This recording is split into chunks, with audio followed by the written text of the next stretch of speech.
મિત્રો આજે આપણે આવી પહોંચે છે દિયોદર તાલુકાના શેષણ ગામે, જ્યાં આપણા લોકલાડીલા સિંગર એવા દશરથભાઈ ઠાકોરનું ઘર આવેલું છે. તો આપણે તેમનું ઘર પણ બતાવીશું અને તેમનું ગામ પણ બતાવીશું. એ પહેલાં મિત્રો મારી તમને ખાસ વિનંતી છે કે વિડીયો ગમે તો વિડીયોને લાઇક ને ચેનલને સબસ્ક્રાઈબ કરવાનું ના ભૂલતા.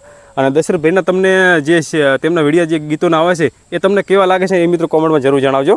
તો પહેલાં તો દશરથભાઈ આપણી ચેનલ તમારું હાર્દિક સ્વાગત છે. Thank you. હા, તો પહેલાં આપણે શરૂઆત આપણે તમારા પરિચયની પૂછીશું.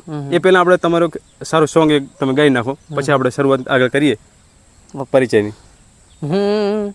હે તારું હગું વોર્યું તું, હારા ઘરનું લેવલ મારું નોનું પડ્યું તું. હે મેં ડોળ તો તારા હાજુજી લીધા, આજથી બીજા ગોમ જવાના. વાહ વાહ, અવાજ તો બહુ સરસ છે. હવે તમારો પરિચય પહેલો આપશો, તમારું નામ, ગામ. મારું ગામ શેષણ, મારું નામ દશરથ, મારા પપ્પાનું નામ લક્ષ્મણજી. અને તમારા ફેમિલી વિશે થોડી માહિતી આપશો. તમારા માતા પિતા શું કરે હાલ? મારા પપ્પા તો નહીં, ઓફ થઈ ગયા, એક્સપર્ટ થઈ ગયા. કેટલો સમય થયો? 6-7 વર્ષ જેવું થઈ ગયું. તો મિત્રો મારી મમ્મી છે અને અમે 3 ભાઈ. 3 ભાઈ. તમે મોટા કે નાના? હું સૌથી નાનો. સૌથી નાના. અને એથી 2 ભાઈઓ મોટા? 2 ભાઈઓ મોટા. એ હાલ શું કરે બંને ભાઈઓ? હાલ બસ ખેતીનું કામ કરે. ખેતી કામ. ખેતી કોઈ લાવ અમેલો એક ખેતી, આપણે સિંગલ લાઈન. સિંગરની લાઈન. અને તમે જે સિંગરની લાઈનમાં છો અને એની સાથે સાથે બીજું કયો કોઈ બીજું જોબ બીજું કરો કે સાઈડમાં ખેતીવાડી સિવાય સિંગરની લાઈન સિવાય? સિંગર લાઈન સિવાય બસ ખેતીનું અમુક ફેરો, અમુક ટાઈમ આપણે ધારો કે સિંગરનું જ્યારે કામ ના હોય એ ટાઈમે બેઠા હોય તો મથી લેવાનું. આપણે કોઈ એવું છે નહીં કે લાવો આપણે મોટા થઈ ગયા ને એવું નહીં કરવું. નહીં એવું તો નહીં રાખતું, કારણ કે બધે સાચી વાત રાખવું પડે. પેલા ખેતી જ કરતા ને, તો કદાચ 2-4 વર્ષ સિંગલ લાઈન તો બાકી પેલા ખેતી કરીને.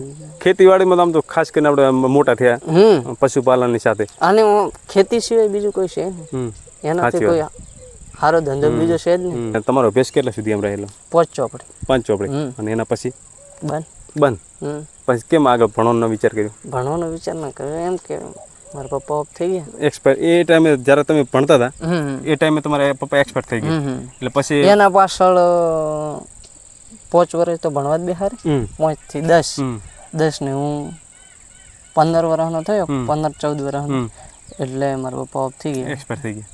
6 વર્ષ ભણવાનું ચાલુ રાખ્યું, પછી બંધ કરી નાખ્યું. એટલે કારણ કે આ જે પપ્પા એક્સપર્ટ થયા પછી જે જવાબદારી માથે પડી, એટલે પછી 3 ભાઈ હતા, પણ એમ કે તો થોડું ત્યારે એમ કે મંદું હતું. હા, એ વાત સાચી.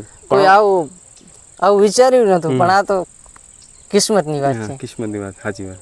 કારણ કે નાનપણથી બહુ શોખ હતો ગાવાનો. ગમે સિંગર ગમે અહીંયા બેઠો હતો તો ગાવાનું તો ચાલુ જ રહેતું. અને હાલ તમે જે સિંગરની લાઈનની સાથે સાથે ખેતીવાડી પણ કરો છો, અને હાલમાં જે અત્યારે કાનુડો ચાલી રહ્યો છે, એક તો સરસ મજાનું કાનુડો સોંગ ગાઈ નાખો. હે બના કોઠામાં ઢોલ ના ઢીસા કારે, એ હમણ કોનુડો પાસો વાળ છે હોરાજ. આ સોંગ હમણાં મારી ચેનલમાં મેં નાખ્યું છે. ઓહો ભાઈ જાય મોમન ત્યાં. આ સોંગ કયું સોંગ તમે ગાવ રહી? હા, ડગલે ને પગલે મૈયા કિંજલબેન ઠાકોર સાથે આવ્યો. હા, 100% દશરથ ઠાકોર ઓફિસર. ઓકે એ સોંગ ગાઈ નાખો. ઓહો ભાઈ જાય મોમન ત્યાં, તું જાય પિયર તારા, વાયુ પારકું ક્ષેત્ર ઘણો યુભો માલ ઢોર.